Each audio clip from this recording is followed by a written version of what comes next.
Здравствуйте, россияне! Сегодня у нас 5 ноября 2019 года. Вот 5:11, 19, 5:11, 17, 5:11, 98. Два срока подряд было в 98 году. Вот уже прошел, сколько уже прошло? 21 год, 20 лет. 98-й, а сейчас 19, 21 год прошло с этой даты, 21 год. И это основа, 22 срока подряд. Это вот 365 дней подряд. Это сколько? Это 1 год. Два срока, это 365 дневных сроков, суточных сроков, это 1 годовой срок. То же самое, два срока подряд. Это 1 восьмилетний срок. Два 4-летних срока подряд, это 1 восьмилетний срок. Все, Путину дано с 2000 по 2008 год. Больше он не может занимать должность.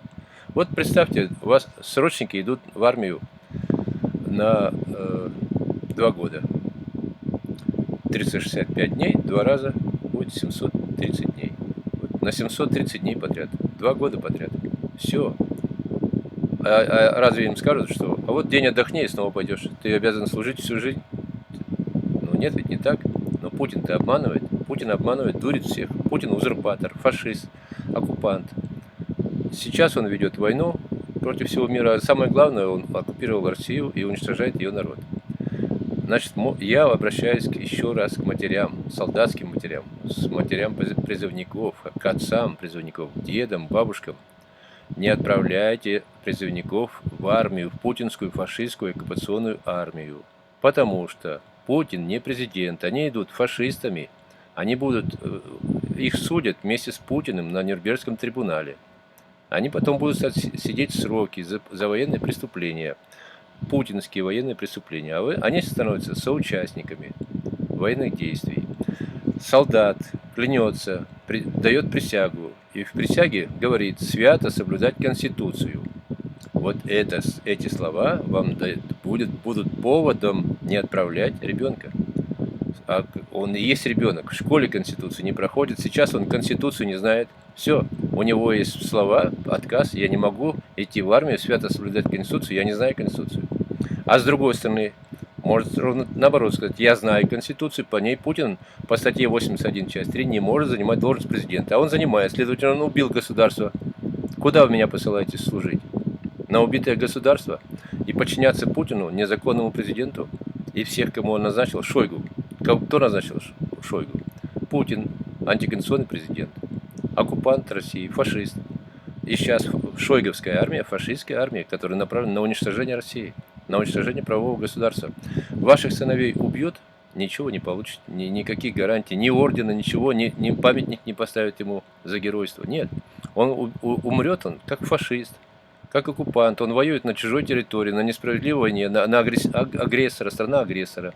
Не страна даже, а банда. Путин это не Россия. Россия оккупирована, уничтожена Путиным. Вот я обращаюсь снова, еще раз обращаюсь ко всем. У меня сейчас, к сожалению, трансляции нет. Я делаю предварительную запись, потом ее выставлю, если получится. Пока вот суверенный интернет заработал, я пока ничего не могу вести, ни стрима, ничего. Вот Конституция, клятва, это для вас выручка, палочка-выручалочка. Свято соблюдать Конституцию. Поэтому я не могу идти. Это вот одна причина. Смотрите, если вы знаете Конституцию, и можете прочитать, если вы русский язык знаете, можете прочитать 81, часть 3 статью, по которой Путин не может занимать после 2008 года должность. Более 2 сроков подряд, более 1 восьмилетнего срока. 1 восьмилетний срок прошел. Более означает после. Словарное значение в общеотрицательном предложении. После 2008 года, после 2 сроков подряд он не может занимать должность. Все. Он не президент, он убийца государства. А вы куда отправляете своих сыновей? Служить Путину? Оккупанту государства, фюреру? То есть ваши сыновья будут преступниками, в фашистской армии, бандитской армии будут служить. Будут избивать людей за митинги, за то, что люди хотят зарплату, еду хотят, образование, медицину. Старики хотят нормальных этих домов для престарелых. Студенты хотят нормальных стипендий, нормальной учебы. Рабочие хотят зарплаты такой же, как в Европе. Мы богаче, чем Европа, а зарплаты в 10 раз меньше, если не больше. И вот ваши солдаты будут уничтожать этих людей всех. Потому что в путинизме Армия подчинена Росгвардии. Росгвардии нет в Конституции. Дума приняла вот этот закон о том, чтобы срочники воевали в Сирии, как наемники, как наемные войска, были оккупантами не только в России, но и там, агрессорами были. Вы для этого отправляете солдат. А Конституция наша запрещает все войны, запрещает. У нас правовое государство и правовые отношения в мире. И мы, смотрите, преамбулу, чтобы сохранить мир между народами. У нас преамбула, мир между народами. Куда лезет Путин, фюрер Путин, куда посылает войска? Он в Украину посылал, в Грузию посылал. И все преступники военные, они еще будут отвечать не по моему желанию, а будет суд над Путиным, мировой суд, Нюрнберг-2.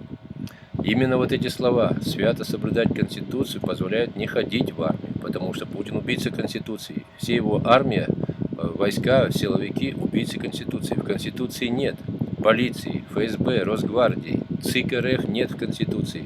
Поэтому и Дума не та, которая должна быть в Конституции, не та, совсем другая. Она не по источнику власти народа, а по источнику ЦИКа, путинскому. Это путинский орган. Что он скажет, то она и поддакивает. Это первая причина. Вторая причина, она служит незаконному президенту, одобряет незаконный президент. Вторая причина. Третья причина. В Думе все принимается решением одной партии. Все. Это уже нарушение. Это и нарушение 13 статьи. Много партийности, много идеологии. У нас одна идеология Путина. Это фашизм. И эта партия Путина, она поддерживает любые решения Путина. Одна партия в Думе. Это запрещено в Конституции. Воля одной партии. Поэтому знание Конституции, свято соблюдать Конституцию, в клятве клянется. Вы так и говорите, что он должен будет свято соблюдать Конституцию, потому он не сможет служить. Он будет обязан арестовать Путина и всех, кого назначил Путина. Он будет обязан по Конституции это делать. С другой стороны, если вы не знаете Конституцию, так и скажите, он не может приносить эту клятву, потому что он не знает Конституцию. Как он будет свято соблюдать Конституцию, если он ее не знает? Как он отличит заведомо неправосудные приказы, незаконные, от законных, конституционных? Никак. Он не знает Конституцию. Поэтому вот эти две причины, противоположные друг другу, они как раз позволяют вам не отдавать детей в армию. И ровно наоборот, даже тех служащих написать увольнение, что соблюдение Конституции мне не позволяет служить в этой армии. Все, спасибо, я закончил на этом. Не знаю, получится мне переслать это.